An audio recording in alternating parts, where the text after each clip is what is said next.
कल्पना कीजिए दुनिया के सबसे बड़े लोकतंत्र के राष्ट्रपति जिसका आवास 340 कमरों का एक महल है, लेकिन वह अपनी सैलरी का 75% हिस्सा सरकारी खजाने में वापस लौटा देते हैं। एक ऐसा इंसान जो खुद अपने फटे हुए मोजे सिल लेता है और उसकी दिव्यता के सामने अंग्रेज प्रोफेसर भी सिर झुकाते हैं। आज के चमक दमक वाले दौर में क्या आप विश्वास करेंगे कोई इतना सरल हो सकता है?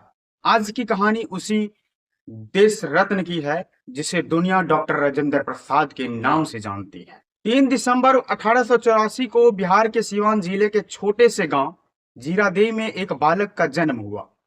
माता पिता ने कभी सोचा नहीं था कि उनका बेटा एक दिन आधुनिक भारत का निर्माता बनेगा। राजेंद्र बाबू की बुद्धि कुशाग्र थी। एक मशहूर किस्सा है, कोलकाता विश्वविद्यालय की परीक्षा के दौरान उन्होंने सभी प्रश्न का हल समय से पहले कर दिए। उनकी उत्तर पुस्तिका देखकर परीक्षक इतना हैरान हुआ कि उसने लिख दिया, the examine is better than the examiner. परीक्षार्थी परीक्षक से बेहतर है।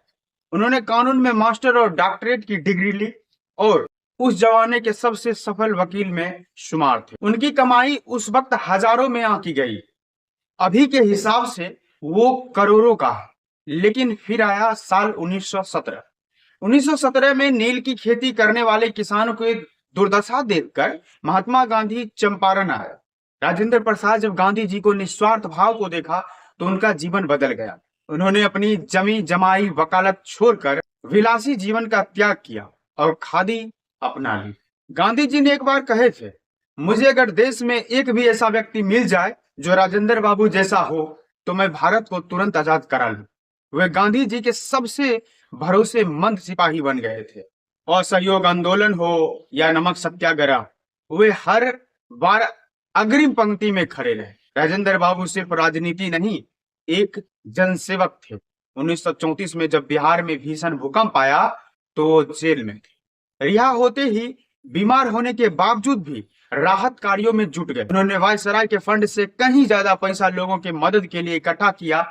यहीं से वे बिहार में गांधी और देश में राजेंद्र बाबू बन गए। 1946 में उन्होंने भारतीय संविधान सभा का अध्यक्ष चुना गया। यह कोई आसान काम नहीं था।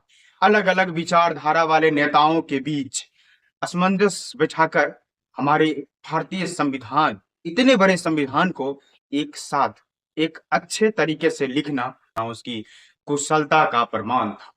26 जनवरी 1950 को जब वे राष्ट्रपति बने तो उन्होंने सादगी की एक नई परिभाषा लिख दी। वे राष्ट्रपति भवन के केवल कुछ कमरों का उपयोग करते थे। उनकी पत्नी खुद उनके लिए खाना बनाती थी। रिटायर होने के बाद वे किसी बंगले में नहीं बल्कि पटना के सदाकत आश्रम चले गए। एक बार उनके नौकर से एक महंगी गुलदस्ता टूट गया। नौकर डर गया।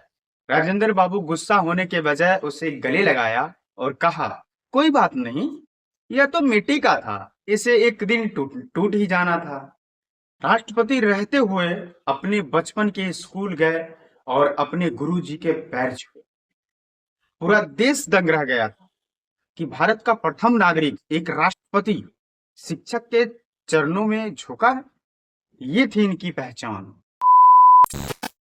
उन्हें 1962 में भारत रत्न दिया गया। 28 फरवरी 1963 को सदाकत आश्रम में अंतिम सांस ली। दोस्तों, राजेंद्र बाबू का जीवन सिखाता है कि महानता ऊंचे पद में नहीं बल्कि ऊंचे चरित्र और विनम्रता से आती है। जय हिंद।